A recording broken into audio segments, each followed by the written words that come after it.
Hello, everyone, and welcome to our very first RA Live Q&A for the 2021-2022 process year, selecting RAs for the 2022-2023 RA position. My name is Hailee Bernard Handel, and I'm the current coordinator for selection and leadership. And my name is Tanner Hess, and I am the graduate coordinator for selection and leadership. Together, we work and select all of our student staff for the Department of Housing and Residence Life. And one of our biggest processes that we go through every year is the RA position.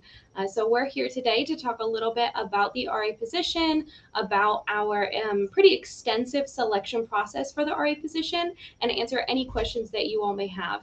So you can start now. You can ask a question at any point within the next hour that we're here with you. But we're going to just start talking about the role a little bit to begin with, and then we'll go and answer some questions after that. All right, so I'm just going to kick us off with just chatting a little bit about what the RA role is. So as you've probably learned throughout your exploration into this position, a resident assistant assists residents. They serve in a community working duty in the office, so they're going to be that front face in the office, assisting with lockouts, letting people into the kitchen, all those kind of things. They will respond to incidents when residents are in need. They will complete residential curriculum, so that might look like community meetings with their entire floor. That might be one-on-one conversations per resident, roommate agreements, and then also like mediating roommate agreements. And yeah, there are many, many facets to the RA position, but just to think of a few, that'll get us started, and Hailee's going to take it away with the selection process. Yeah, so like I mentioned, the RA position selection process is one of our biggest processes of the year.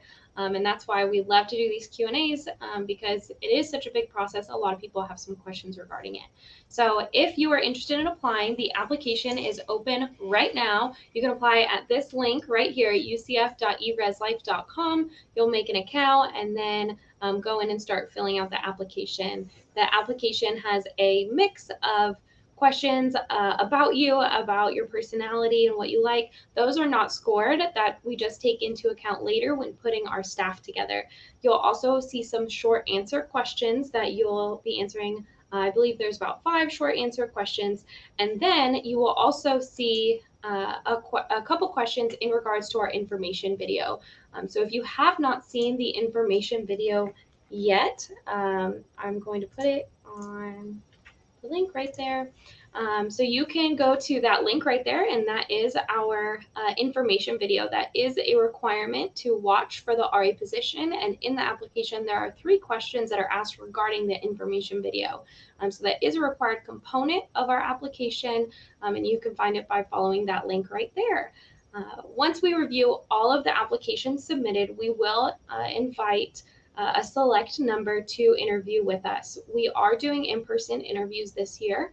They're taking place in October over a 3-day span on main campus, 1 day at Union West and 1 day at Rosen. If you have extenuating circumstances, if you're not back in the Orlando area yet, but you will be next year, we are going to offer different accommodations for that. You'll just have to reach out to our email, and we'll let you know, and we'll provide some accommodations and work that out, because we know we're coming back from a very tumultuous year, and we're just trying to get back to the best way to go through this process. So once we complete our interviews, we will then select our candidates and reach out to them at that point. So that is kind of just a very brief snapshot of our process. It is pretty lengthy. I do want to touch on, it is required that you have 2 references for the role. Those references, neither of them can be a family member or anyone related to you.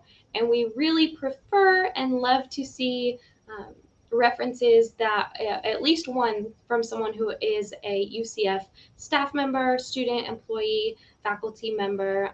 It could be any of your professors, but we love to see at least one from UCF if possible. If not, that's all right. So those, I think that is kind of a good snapshot of our process and the role. So we're going to start with some questions. You can ask a question at any point in the comments, but we did also look for some questions leading into this Q&A to kind of get us started. So I'm going to start with those questions that we've gotten ahead of time, and we'll just kick it off from there. Please feel free to put your comments at any point. All right, so how does duty work? So I will start off with this one. So duty is essentially either a weekday or weekend shift. Weekday shifts are Sunday through Thursday shifts. You serve in the office from 4:45 to 8 p.m. and then you would be on call from 8 p.m. to 8 a.m. So this looks like assisting residents with lockouts, letting people into the kitchen, maybe completing one-on-one conversations with residents who are walking in, making sure you're assisting your community during that time so that we're allowing for like extra office hours in the office. So like I said, there's weekday duty and weekend duty. So I give you a little bit of snapshot of the weekday duty. You would serve one weekday every week. You would have the same weekday shifts. So for instance, if you worked Mondays every Monday, unless switching or getting coverage, you would work from 4:45 to 8 p.m. in the office and then on call till 8 a.m. That on call, you would be serving still in your community. You would just be going home for that, staying in your community, able to assist if needed, either holding the on-call phone or having your duty partner hold that phone and assisting your duty partner with things that needed to be completed. So if someone's getting locked out at like 11 o'clock, you're not necessarily still in the office, but they're calling that office number so that you can go down and help them. And then as for weekend duty, these are 24-hour shifts. So this is either Friday or Saturday. You do not serve these every week. So these would be a select amount that you do every semester. And then those shifts are going to be 4:45 p.m.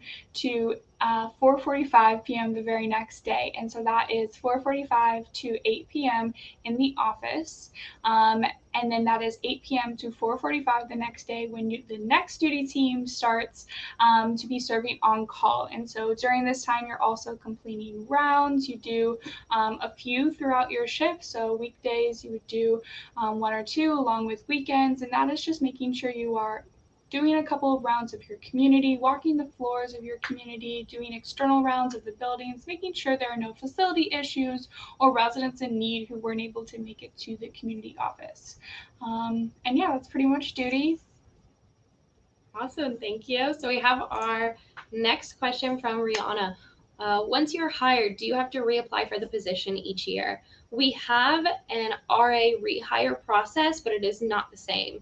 So it's not going to be the same application, and you don't have to go through one of our 3 days of interviews. It is more community-based, so you'll be more so having a conversation with your supervisor at the time if you're interested in being rehired, and they are going to ask you questions about what you've learned, what you hope to develop in the next year as an RA. So you do technically have to reapply, but it is a very, very different process. And as long as you've been a great RA, doing great things, most of the time it's a continuous position that you get to hold, as long as there's no problems with staff discipline or expectations not being met. All right, and we do have another question from Ryan. If someone becomes an RA in the Union West building, would they have to move into the 08 room, or can they stay in their current room? I think you mean RA room. I'm sure it's like the room, the RA room on the floors following the 8. You're probably right. So yes, you do have to move into that room. Our rooms are designated as our RA rooms, and you do share a room with another RA. That is something that is not very negotiable. You do have to move into that RA room. But if you have any concerns or questions regarding like canceling your contract with housing or anything like that, because you're a staff member with us, we cancel it for you. There are no fees. There is nothing extra going on with that you would have to be worried about. We cancel it all for you, and you would just move directly from your current room to that RA room. If you're hired off cycle, whatever your first day is usually going to be your move day as well, and your housing would be prorated until that day. All right, our next question's from Matt. Do you want to I take can it on? answer this one. So which community has the most interaction between RAs and residents? So this is a very interesting question because I don't think that there's any particular community that has the most interaction. I just think the interaction that is had in every community does differ a lot. And so you have communities that are maybe freshmen, first time in college students. You have communities that are designated for athletes. You have different like varying communities. Some communities are off campus that are generally upperclassmen. And so what changes between that is the conversations you're having. Your interaction shouldn't change between those because you are still going to be reaching out very much so across the board.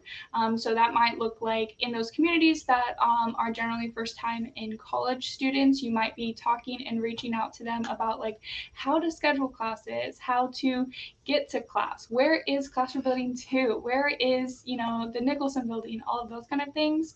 Whereas those conversations with like upperclassmen or other communities might be focused more towards like, okay, like how do I get a job in my field? How do I, you know, contact career services in assisting with interviews and those kind of conversations. So not necessarily more interaction, just very different interaction. How often do RAs on different floors communicate with each other? I think that you're probably asking like how often do like the RAs communicate with each other just in general. I don't know if you're asking particularly in the stance of like making events together or whatever it may be. I would say very often you know, your building buddies, so the person who lives above or below you, your floor not floor, but your all of your building buddies, you know, you do have like that shared building together. I would say personally, I was very close with my building buddy. You do a lot of those like checks for things. So when you have health and safety checks and or when you have let's see, like walkthroughs at the beginning of the year or end of the year when you're checking spaces, you're doing those in pairs. Generally, you're doing those with your building buddies. So again, either person who lives below or above you.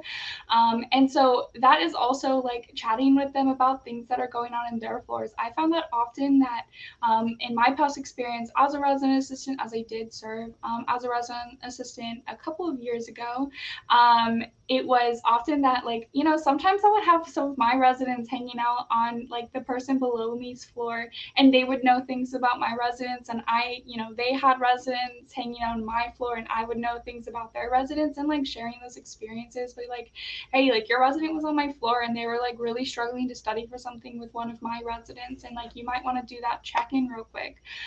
So I would say yes, they communicate very often, and then just as a whole, your entire resident assistant like community, like all of the resident assistants in your community are going to go to staff meetings together. They're going to go to socials together. They are going to be, you know, very close together. You know, communicating pretty often.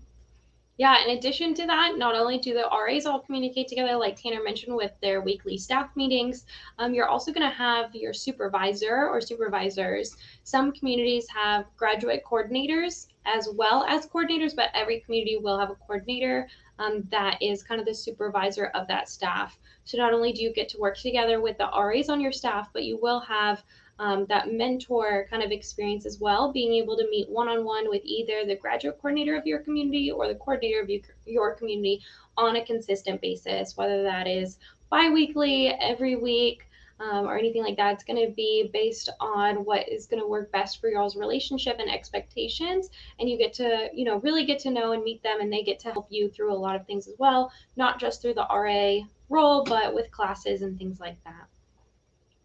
I did have one question here that I wanted to touch on. So what is this about? This is a live Q&A for the resident assistant position for the University of Central Florida. We staff UCF students and Valencia students. If you're a Valencia student, we staff at the Union West building at Creative Village. And so this is a live Q&A for anyone who has any questions regarding the position, the process, or anything really about student staff selection with the Department of Housing and Residence Life. So thank you for that.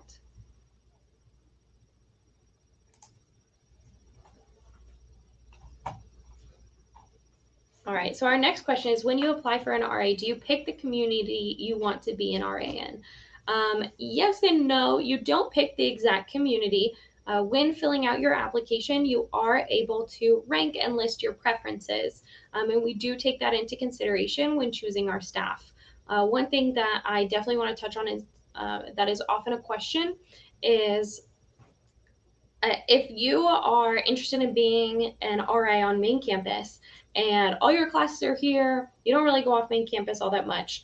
A lot of people are worried that they may be staffed in Rosen or Union West, which is our two other campuses that we provide housing to students that are not on our main campus. If you don't put them at your preference, we will not consider you. So if you are a Valencia student and you only are able to work at Union West and you only put Union West, we are only going to consider you for Union West. However, if you put on your preference list that you want to work in Libra and Hercules only, and you don't put anything else, we are going to consider you for all of main campus. We are going to take into consideration your preference and the order that you rank them. But if you choose any building on main campus, we're going to consider it for you because there wouldn't be any additional, drive time or anything to go to your classes from one building on main campus to a different building on main campus. So that is one kind of caveat with that. So you do get to list your preferences, you get to rank them, but as long as you choose one community on main campus, we will consider you for all of them.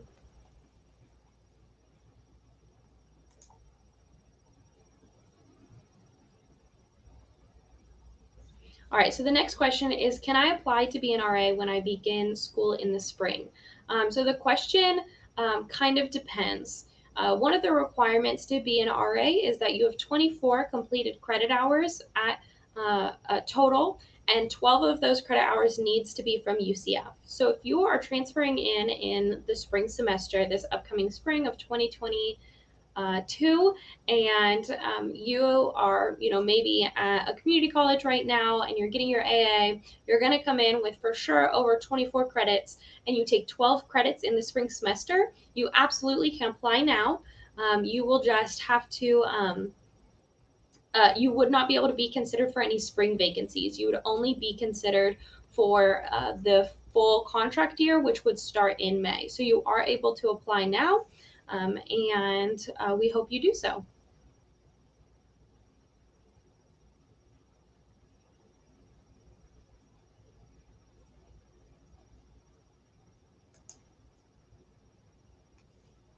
All right, so the next question is it difficult to manage being an RA and a full-time student? So I always love this question. So this is definitely something that, you are going to have a good conversation with yourself and see that you are ready to do this. Are you ready to take on extra responsibility? What are your hours going to look like? What is it going to look like those busy weeks when you have finals and all of those kind of things? So it definitely depends on who you are as a person and if you are ready to, really take time management seriously, because that time management is going to be the big key to this.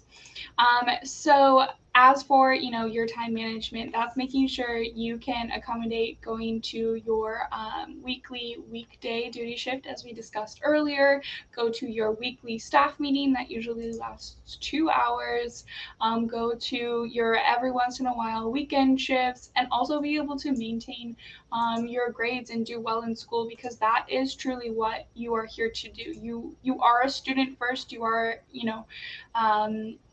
your RA position comes after you being a student, and we want to make sure that you're succeeding. And so on top of this, it's not only are you going to be able to manage your time, but are you going to be able to reach out when you need additional help? And so, as Hailee mentioned, you will have your graduate coordinator and coordinator staff, either both or one or the other in your community as a resident assistant, and you will be able to use them as a tool. Go reach out to them when you need help with something, reach out to them when you need more time on certain responsibilities. We want to make sure that you're completing your RA responsibilities, but if something's going on in school, like, hey, I've got this huge test coming up, it's really, really stressing me out, I just need to, take some time, get through this, and I will get right back on my intentional conversations right after that. Communicating with them and keeping that open communication is going to be the most important thing. So it's definitely possible to do both. All right, and our next question is, what are the requirements to be eligible to be an RA? I did touch on one of the 24 credit hours being completed by the start of your RA position. So again, you do have to have 24 completed credit hours. 12 of them must be from UCF, and as long as you've got that, you're good. In addition to that, you do have to pass a background check, and there's a background check as well as having a clear conduct record. We know that certain things can happen where maybe you witnessed something or were involved in a different way. If you have questions regarding that at all, you are more than welcome to email us and ask us. This is our email right here. We're going to also show it at the very end of the live stream, but it's reslifeselection@ucf.edu, and we can pull that for you now and let you know if you would be eligible to be an RA based on your current conduct record. In addition to that, you do have to have some sort of government approval to be able to work. We do hire a lot of international students, so if you're concerned that because you're an international student you wouldn't be able to work as an RA, we have a lot of international students and it's really great, so that's not a problem. We can work with you with that. Your GPA does have to remain above a 2.5, both to be eligible to apply and throughout the entire time that you are an RA with our department. We do require a 2.5 GPA. A lot of individuals ask if they can have a second job in addition to the RA role, and you can, it just cannot be more than 10 hours a week. So this is also something that needs to be approved by your supervisor. So that's just a conversation that you have to have once you've applied and been accepted.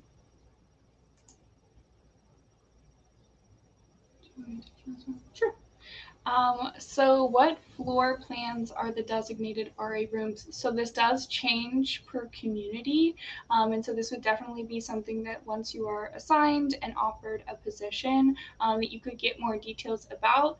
I will speak in general terms. Your RA room can either be a shared space, it can be a studio apartment, it can be an apartment that you share with another RA, it can be an apartment that you share with other residents. It does change quite a lot throughout the communities. So I'm sorry that I can't go through every single floor plan of every single community, but generally it does change a lot, and so it does depend on what community you are looking into. Yeah, and if you have more questions about that, we can answer those. But like Tanner mentioned, it really does vary quite a bit.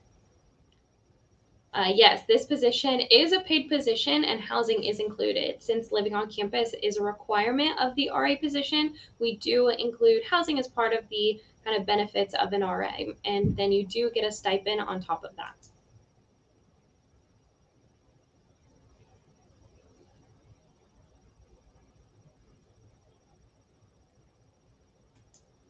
All right, another question we get is if you are a freshman currently applying, maybe looking to start in May of next year, do you put 0 as your GPA? And that is correct, yes. If you are a freshman and you don't have a GPA yet, you will put 0. Oh, that's a really good question. How did HRL work with/protect RAs during COVID-19 when campus started closing and everything was crazy? Yes, everything was crazy. This was a big learning process, I think, for everyone globally. So I can just kind of start with everything that we've done, but know that a lot of learning has happened from it as well. No one was expecting a pandemic to happen kind of out of the blue. I mean, it was like a couple weeks that we were kind of leaning into and then having a kind of full pandemic. So First of all, we started with changing a lot of our policies. Normally, when we have students move out and move off campus, we do room checks with them where the RA would go in and check their room, make sure they're all moved out and everything's good to go. We did not do this. We did not want our RAs in spaces of residents where we didn't know, where they've been or where they're coming from or who they've been in contact with. So we created an expedited checkout process that did not include RAs checking the space. We also we provided PPE for all of our RAs, including a face shield and masks and hand sanitizer, all that good stuff. We made it so they no longer, at first, they no longer worked in the office. And then as we moved on, they now work shorter hours in the office for their duty. Do you want to kind of go back and forth on some of these? You keep going. Okay. I will add in. Okay, cool. So I should want to take it all away from you. I can speak of personal experiences too, because. Yeah. Go ahead. Perfect. When we came back in the fall, we did have our RAs participate in move-in. Again, we took a lot of precautions with this. Many people know we had a drive-in move-in last year in August, which was a very new initiative. And the RAs, they checked in one of our parking garages. We had pro staff and then some RAs working out there in the face shields, all of the PPE, all the good stuff. And we did the check-in there so that they didn't have to come into an office, and then they moved in from there. In addition, when serving on call and on duty, there were less incidences that you would respond in person to. We really tried to limit the face-to-face and personal interaction with RAs and our residents and anybody else that was on campus as much as possible during that time when we were really in the thick of it. Our RAs were also given a priority on being able to receive the vaccine on campus as student staff. So that was like a big push for our department to make sure that they were able to get that vaccine kind of early as possible. And that's the same with our pro staff. Since we do have a lot of interaction with individuals, we wanted to make sure that those who wanted to protect themselves with the vaccine had the access to do so. I can speak additionally on that. I actually personally was a resident assistant here at UCF. Back in the spring semester of 2020, I left for spring break as an RA, came back, and it was a very different world. Your job responsibilities changed greatly. Even, having a job was something that was scary. That was scary for a lot of people during that time. And so I know that a lot of the things that Hailee spoke on, policy change, providing PPE, those things really did happen. Like, I came back to a community where my responsibilities changed a lot, and there were a lot of new responsibilities, but there were a lot of responsibilities, like Hailee had mentioned, like in-person room checks. Like, originally you would be going into a residence space at checkout, pulling open every single drawer, checking in the closet, flipping up the mattress to make sure that the springboard wasn't broken, those kind of things that wasn't safe for us to do at the time. And so it definitely was a conversation and has grown a lot since then as we continue to look into what makes our staff safe. So. All right, if you have more questions on that, if there are more specifics, because we could probably talk about this one question and one topic for the entire Q&A, we'd be more than happy to answer them. So if you have more, just let us know. Our next question is, I noticed there wasn't a resume section in the application process. Was this intentional? Absolutely. So this change happened, I want to say 3 years ago, 4 years ago? 3 or 4 years ago. I was trying to think of your RA application process. I don't think I had a resume, so probably 4 years ago. Okay, so this change happened 4 years ago, and it was after the selection committee, the selection staff, people who serve in our roles, we're hearing from residents and students that they were not applying to the RA role because they didn't feel like they had very much to put on the resume. A lot of people only had babysitting or maybe working at a grocery store. And realistically, an RA role is an okay job to have for your first job. It doesn't need a lot of job work coming into it because we do so much training. We do training 3 times a year for all of our staff. The training does vary if you're a new staff member, a returning staff member, what position you hold within our department. It changes quite a bit. However, we train a lot, and so it is not a requirement to have a job before coming into the RA role. If you have, volunteer experience or just student leadership experience, that is great. And so we were finding out a lot of people weren't applying because they didn't feel like they had a full resume and that they wouldn't be considered because their resume wouldn't be of top quality. So it was intentional in taking that out of the application process so that we would have more great candidates applying and we weren't deterring anyone from applying to the pool. Do you want me to answer? Sure. Okay. So do you think that someone could handle a part-time internship outside of this position as a full-time student? So yes, I do think that is possible. I did, if you were on this live a couple of minutes ago, we did talk about this a little bit with just, the conversation of being an RA and being a full-time student.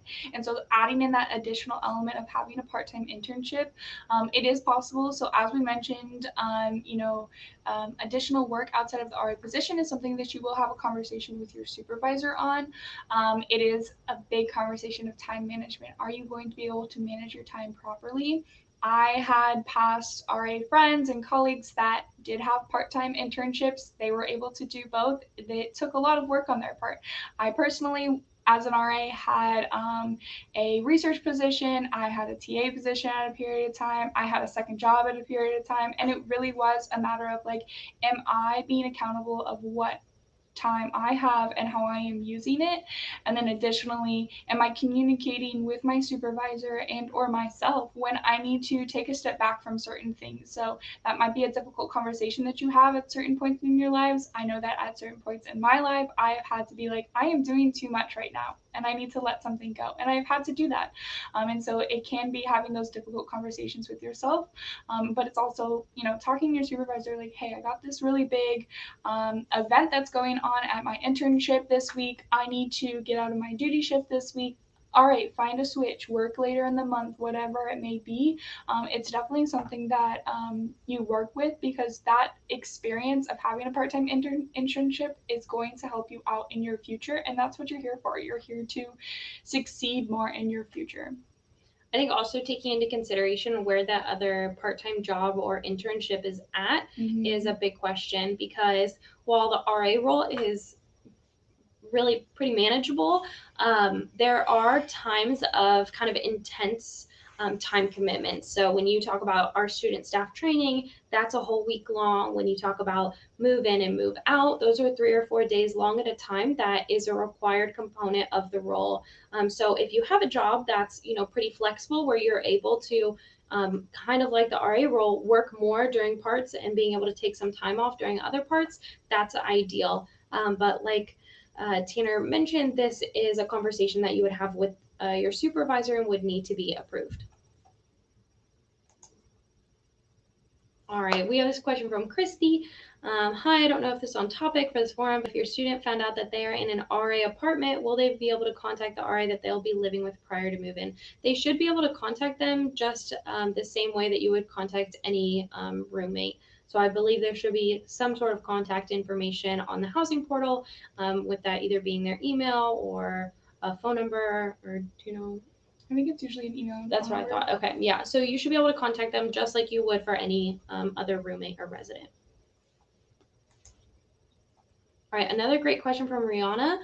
Does it matter if you submit your application early? It does not matter in the sense of being scored any different way. There's no bonus points for being submitted at different times.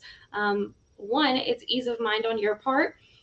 Two, it gives your reference more time to be able to fill out their recommendation, because your reference is not notified that they're your reference until you click submit.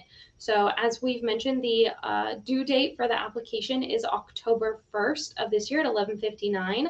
The due date for the references is October 2nd at 11:59. So if you are really waiting to that very last minute to submit your application, that means your reference is only going to have exactly 24 hours to submit their recommendation. And this year we always do October 1st regardless.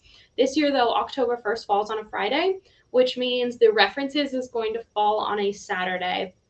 This means that if you know them as a professor or maybe a previous employer or someone you've worked with and they don't work on the weekends, it might be really hard to contact them during that 24-hour period, starting from 11:59 on Friday night to 11:59 on Saturday night. So definitely take that into consideration. The earlier you submit your application, the earlier your reference can be complete. And then you have the peace of mind knowing that you don't have to do anything else until contact information goes out regarding if you've been invited to an interview.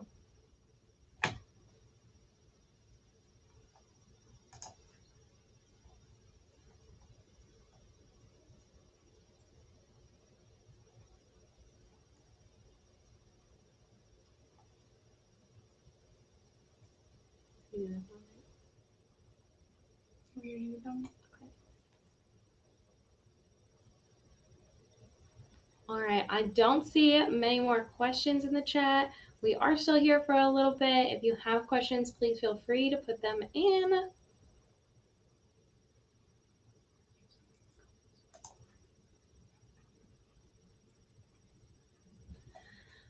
I guess one question we've gotten previously is what are all of the communities that we staff our RAs in?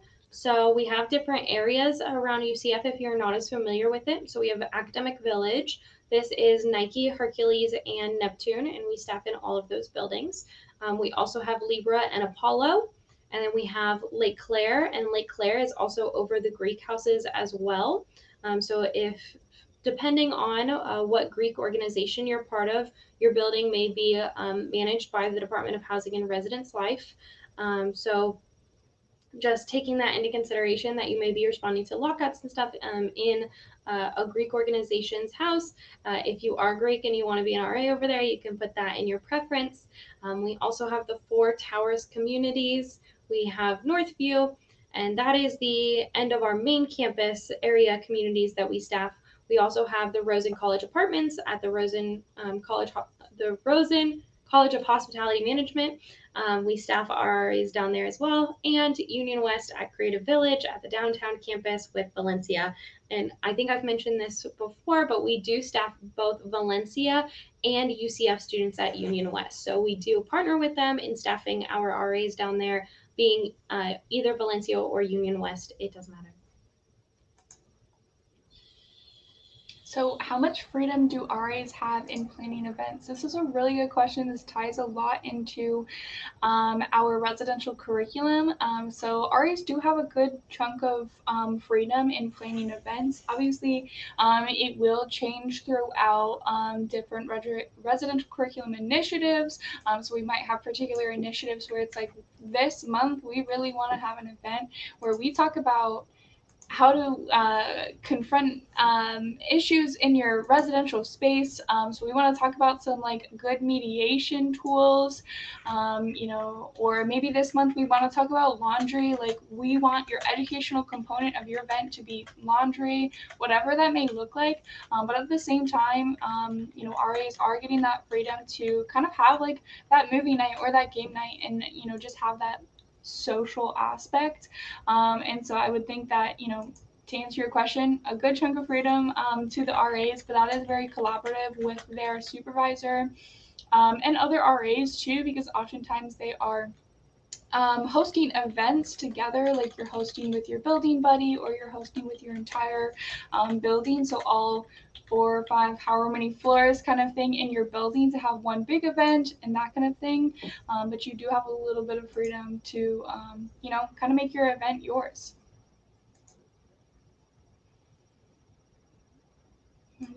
Sure. So what skills or experiences should an applicant expect to learn through being an RA? Again, this is one of those questions that we could probably talk the whole entire Q&A session, the whole hour, regarding what you can get out of it. With being an RA, you first make a lot of connections. You make connections both to the individuals that are on your floor, your residents. You make connections with your staff, the RAs that you work with, and you make connections with the pro staff that you work with, the graduate coordinators and the coordinators. So being able to just start networking so soon into your career and your college life is a really, really great opportunity. Being able to work with other RAs who are maybe the same major as you or who are maybe older than you, but in the same major, and they can assist you in homework or projects, getting prepared for a test is always awesome. And then being able to work with your grad and your coordinator on creating your resume or how to have a really good job application or interview is also really, really great skills that you can take out of that. In addition, the training that we have you go through is, I think, unmatched to anywhere else. I've never seen students be trained so early on in their career the way that we train our RAs. We have you meeting with everyone, with people who are in the counseling and psychological services, with student conduct.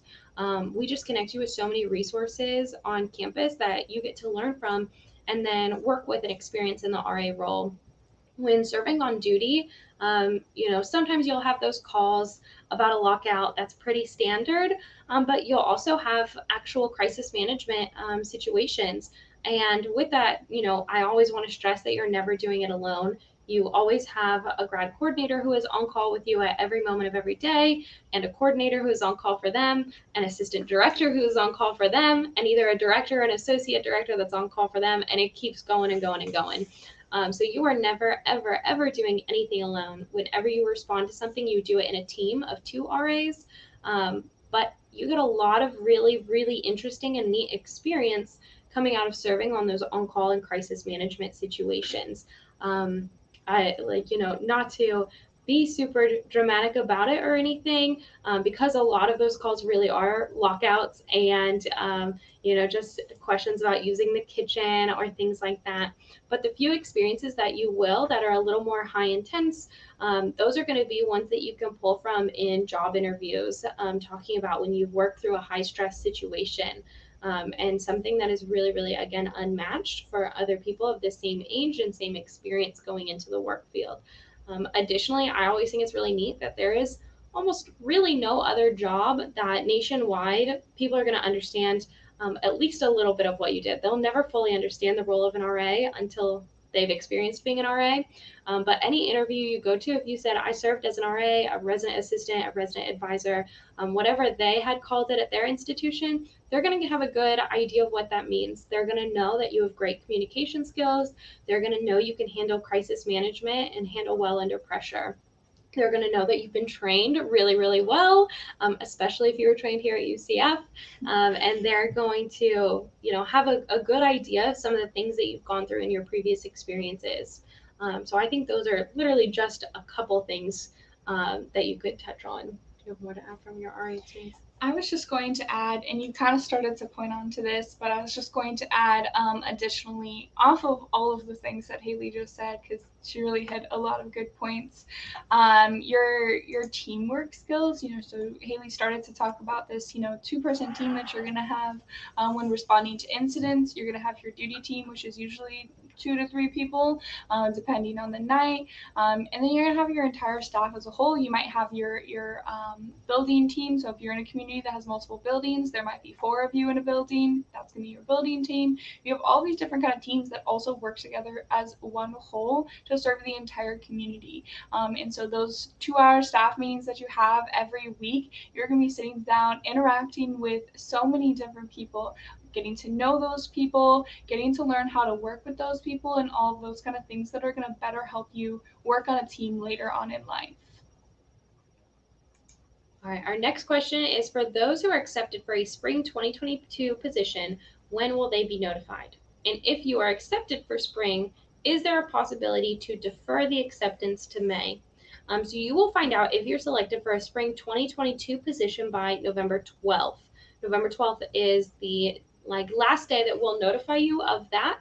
And then we will send out a more broad email to everyone else who's in our application pool by December 6th, just in case some of those individuals on that November 12th date declined and we needed to kind of offer to a couple more individuals and a couple more candidates.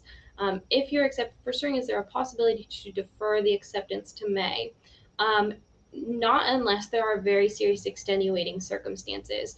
When we offer, we are again doing it based on the prioritization that you put on your application. So if you are not interested in starting spring 2022, you do not have to. There is an option on your application that not only does it let you select either spring 2022 or summer 2022, you also get to prioritize. So if you would rather just work summer 2022, but you will work spring 2022 if asked, you can select that. If you only want to work starting summer 2022 and you don't even want to be considered to start in spring 2022, you don't have to pick it. So we'll never ask you to do anything that's not on your application. So just keep that in mind. Besides, depending on the communities that you select for main campus, if you select only Northview and we want to put you in Hercules, we'll do that. We'll offer. It's up to you whether or not you want to accept it. So if you are accepted for the spring, there is not a possibility to defer. And the next question. Want to do the entire process, the selection process? Yeah, I can walk through the timeline of the selection process. So obviously this is our Q&A here. And the application is due October 1st, and it is due by 11:59. The references are due October 2nd at 11:59. And so just keep that in mind that you only have 24 hours to put that out, to submit your application and then have your reference completed if you wait until that exact last deadline. If you submit earlier, your reference will be contacted earlier. We will have our application review process from that point up until we offer for interviews. Interview offers will be sent October 21st. We will have an RA Q&A session on October 22nd from 4 to 5 p.m. This will be an opportunity once you've been asked to interview with us for you to ask some current RAs some questions regarding the interview process. On October 24th is when you will have the deadline to sign up for interviews. So you will find out if you were offered an interview on the 21st, and you'll have until 11:59 on October 24th to sign up and schedule your interview. This will be done all through UCF eResLife, and you will have the ability to select and schedule your own interview. So just make sure that you have your schedule prepared and ready for those couple days. Because interviews will take place on main campus from October 22nd through October 29th. And then we will have Union West and Rosen interviews on November 1st and 2nd. And then we also will have interviews on November 3rd for those who needed accommodations in regards to not being local here in Orlando or anything else. Again, that's something you'll just have to email us to request, but we'll look into that for you. But we're planning on November 3rd to be that date. And then, like I mentioned, November 12th will be the day that we reach out to all of our candidates that we are hiring for a spring 2022 start date. And then you will be able to have from November 12th through November 16th to accept. You must accept November 16th by 5 p.m. And then from November 17th through November 19th is our HR process. So during that time is when you'll go through your background check and finish some documents that are needed by our HR department.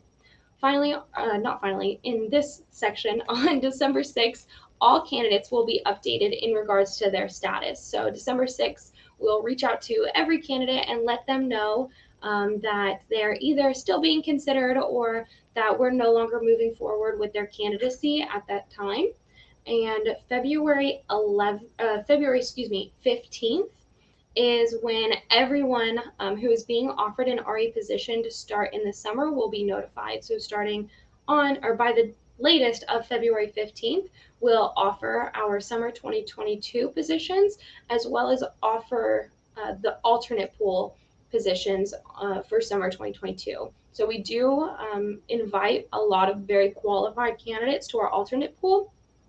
I've mentioned a couple times that this is a very, very big process and we do get quite a few applicants. So we do have a really really pretty hefty alternate pool, but that's on purpose because we really pull from that alternate pool all the way starting from February when we send out those initial offers all the way until November of that year. So there's a long time that that alternate pool is being utilized. And so that's why we do have it be pretty big. So from that offer on February 15th, you have until February 17th at 11:59 to accept or decline your offer for either the position or the alternate pool. You can still decline the alternate pool offer if you'd like to, if you're no longer interested in being considered. And then finally, you have from February 18th through March 4th to go through the HR process, and then you will start training in May, the first week of May. So that is the entirety of our selection process.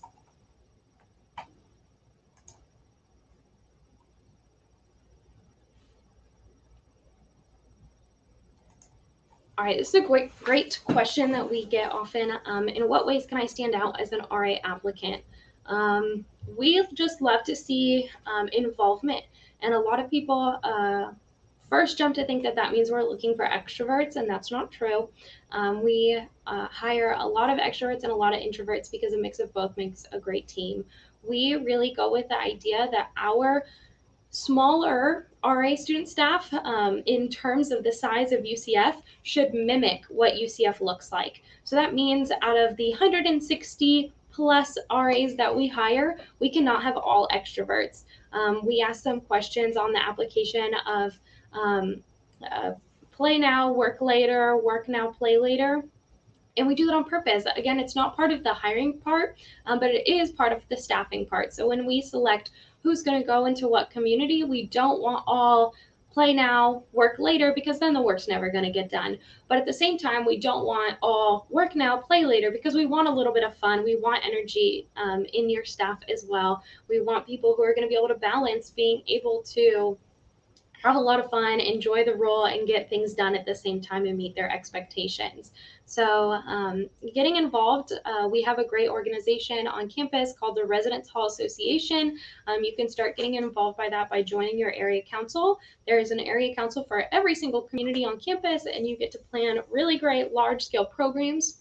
We also have the National Residence Hall Honorary, which is another student-based organization that focuses on service and recognition that you can also get involved. They're both on Night Connect. Those are both organizations that are involved with the Department of Housing and Residence Life. But you can, of course, also get involved in SGA, in CAB, in the Office of Student Involvement, really anywhere. But a lot of the experiences that you can bring up in your interview could stem from the experiences you'll get by being involved as a student.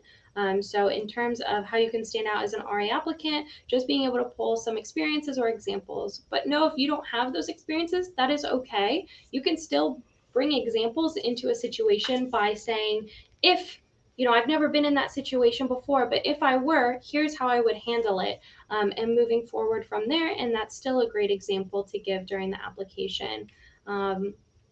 I think just being prepared, you can go and meet with career services. We work with them a lot. They can do mock interviews and really get you prepared for that interview for the RA role. We do have 5 minutes left of this live Q&A, so if you have any last minute questions, we would love to hear them.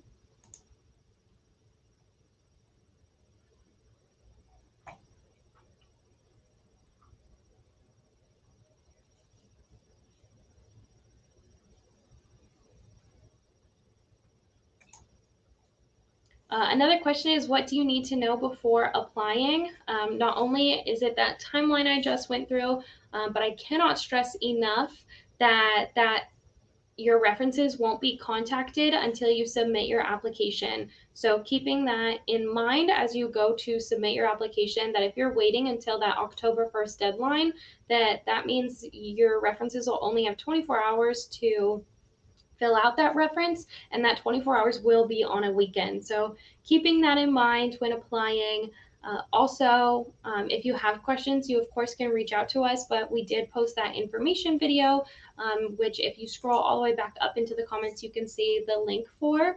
And you can watch that. That is about an hour long as well, and we go very, very deep in depth regarding the RA process, and it has a picture of all of our deadlines that you can take a picture with on your phone or a screenshot, whatever you would like, to have an easy access to those timelines.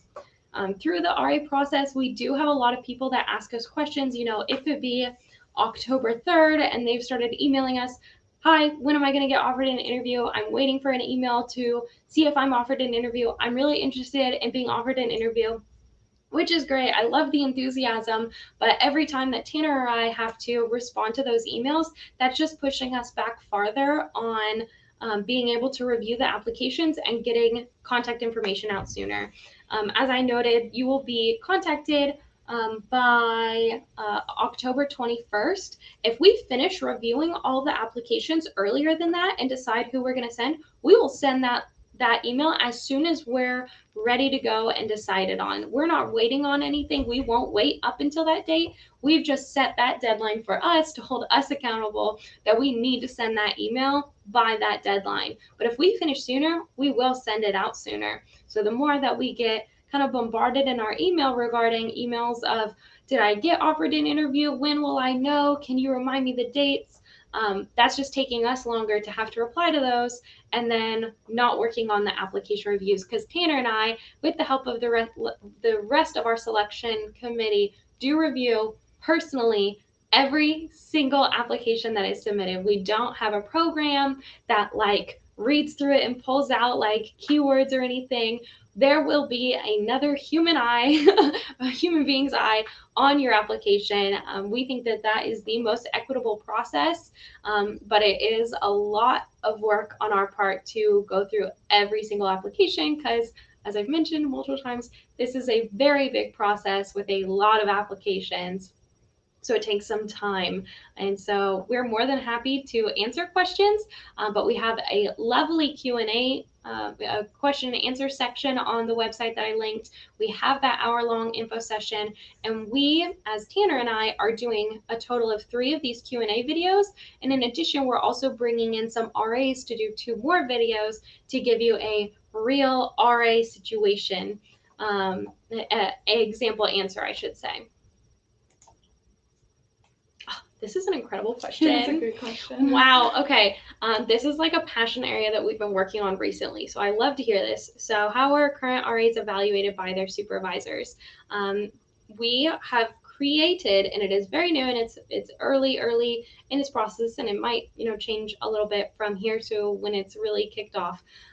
But we currently evaluate our RAs in a checkbox system. So we have designated core competencies that we've decided that our RAs should be able to be sufficient or exceeding at in the RA role.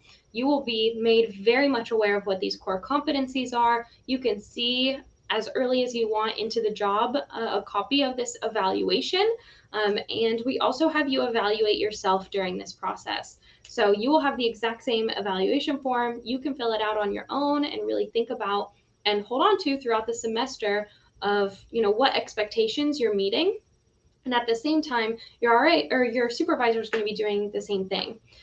Right now this evaluation takes place yearly. We would like for it to be a little bit more reoccurring to that, but again, we are redoing this process. About 2 years ago, we kind of overhaul and redid our entire selection process, and so now we're moving on to the evaluation process. So this is a very big passion project and something that's going to be kind of changing and editing here soon. But you will be very aware of how you're being evaluated, and you can have the form to yourself the moment you start your RA position if you'd like, and you can look at your progress, and your supervisor will also give you your evaluation and walk through that with you as well, and talk through where you're sufficient, where you're exceeding, and where you need to work on. It's a really, really awesome system that hopefully we're just going to make even better. And with that, it is 6 o'clock, so we're going to go ahead and sign off. I want to thank you all so much for joining in and asking our questions. The application is open now. You can apply again here at ucf.ereslife.com. And in addition, if you do have any questions for us, you can find us anytime between 8 a.m. and 5 p.m. at this email right here, reslifeselection@UCF. This is monitored by both Tanner and I, so we should be able to answer all the questions you may have. Thank you all so much for coming by and meeting with us. Our next selection Q&A will be on September 28th at 6 p.m. So we hope to see you there if you have any more questions. Thanks so much.